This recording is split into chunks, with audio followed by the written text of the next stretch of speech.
Di dalam kitab Imatul Balaghah, beliau katakan zuqtu mararatid dunya. Aku sudah merasakan banyak kepahitan hidup, banyak yang gak nyaman. Walam ajid amarra minal hajah ilan nas. Tapi aku tidak pernah mendapati yang lebih pahit, lebih sulit, ya, lebih menyakitkan daripada berhajat kepada manusia. Kerusakan ini sebetulnya banyak, membuat kita tidak enak itu banyak. Tapi yang lebih pahit itu kalau ada harapan, ternyata harapan itu tidak sesuai kenyataan. Harapannya 3 bulan jadi sertifikat, ya kan? Ternyata kenyataannya digusur. Ya, digusur itu pahit. Tapi ketika ada harapan ini dapat sertifikat justru digusur, itu lebih pahit lagi. Ya, pian datang PD banar melamar orang, ya kalau lah, ya, anak pian aku lah udah menjadikan bini kedua. Harapannya sudah, ya ternyata ditolak mentah-mentah.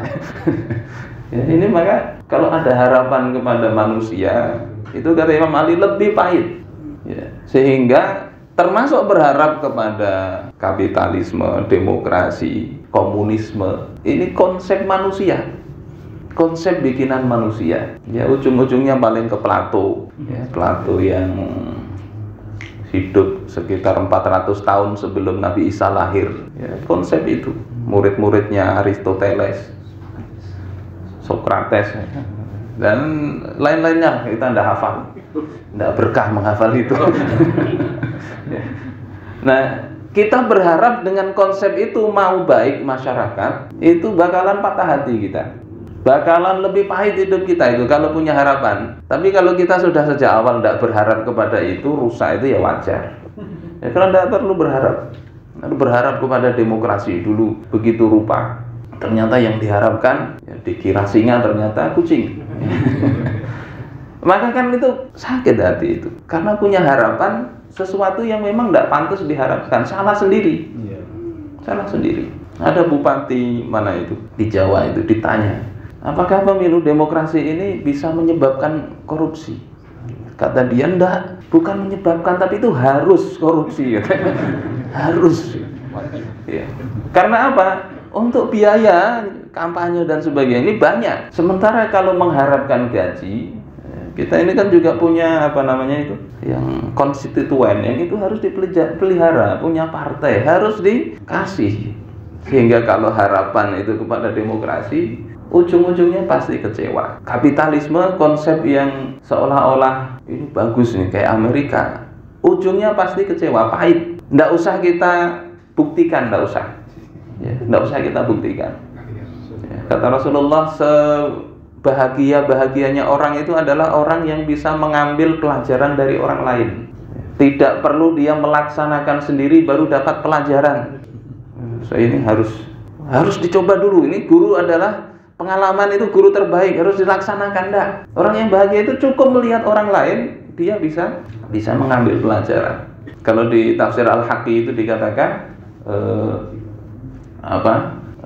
al-aqil mayyara bi awwali nazrihi akhiral umur. Orang yang berakal itu adalah orang yang dia melihat saat pertama kali melihat itu dia tahu ujungnya. Oh, kalau saya melakukan ini ujungnya begitu, saya melakukan ini ujungnya begitu. Nah, ini gunanya ilmu itu begitu. Kapitalisme dilakukan ujungnya seperti Amerika, Inggris. Itu ujung yang paling bagus itu seperti itu, ya. Amerika itu kita katakan jelek tapi masih bagus dari sisi banyak ekonominya, pembangunan fisiknya bagus. Nah, ujung yang kurang bagus ya kayak negeri-negeri yang nuruti Amerika tapi kayanya juga tidak, rusaknya yang dicontoh, ya. Ini ada mangga masem besar dengan manis kecil, ya. Dia turuti konsepnya akhirnya kecil dan masem. Kalau untung itu kan besar dan manis. Ini kapitalisme itu besar dan masem. Kita ini dapatnya kecil dan masem. Kok bisa begitu? Amerika bisa kita lihatlah kondisinya itu rusak luar biasa dari sisi apa? Orang bahagia itu kan sebetulnya ketika menjalani hidup itu kan nyaman, tidak stres. Bukan orang bahagia itu di hartanya banyak, jalannya bagus, mobilnya bagus, tidak begitu. Tapi bisa merasakan nyaman itu. Dan itu yang tidak ditemui oleh banyak masyarakat di Amerika, termasuk juga Jepang. Di sana itu angka bunuh diri tinggi. Apa ada orang kira-kira kalau bunuh diri itu ditanya, andai sebelum bunuh diri, apakah engkau kenapa bunuh diri? Oh, saya sangat bahagia. Nah, pasti itu karena menderita, mabuk, minum minuman keras sampai level yang tidak masuk akal. Di beberapa negara itu narkoba tidak bisa dilarang, tapi justru dilegalkan dengan catatan dosisnya aja yang dikurangi. Daripada dilarang nanti dosisnya kebanyakan mati dia, lebih baik diberi tapi sedikit. Di beberapa negara begitu. Itu hasil apa? Kapitalisme. Sementara kalau kita lihat, demokrasi sudah ya, kapitalisme sudah, tinggal komunisme ini yang kira-kira bibit-bibitnya itu juga mau muncul. Walaupun komunisme sendiri itu sudah runtuh sebetulnya secara ideologi, tetapi watak dan karakternya itu yang terpakai. Neo-komunisme itu. Kalau konsep komunisme aslinya kan ingin pemerataan, terwujudnya al-musawah, ya, kesamaan secara ekonomi. Tapi kesamaan dalam komunisme itu kan juga tidak mengenakkan, karena sama-samanya itu bukan sama-sama kaya, tapi sama-sama miskin. Sama-sama miskin. Karena apa? Harta itu supaya sama diambil. Ilghaul milkiyah al-fardiyah, kepemilikan individu bisa diambil. Makanya dulu tahun 60-an itu muncul, kalau tidak salah itu tahun 60-an ya, muncul undang-undang agraria itu, salah satunya banyak penyerobotan tanah oleh kaum komunis. Banyak penyerobotan, dibikin undang-undang itu. Sekarang ya, penyerobotan juga banyak, pelakunya bukan kaum komunis tapi sampai yang nyimpulkan.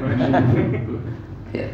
Nah, itu kondisi kita ini, sehingga kalau itu harapan itu kepada manusia atau konsep manusia, kita yakin itu pahit, ujungnya lebih pahit daripada kita tidak berharap. Nah, berharap kepada siapa yang mesti kita lakukan? Berharap bukan kepada makhluk, tapi kepada Allah Subhanahu wa Ta'ala. Konsepnya bukan konsep makhluk, tapi konsepnya Allah Ta'ala, yaitu hukum Allah Ta'ala.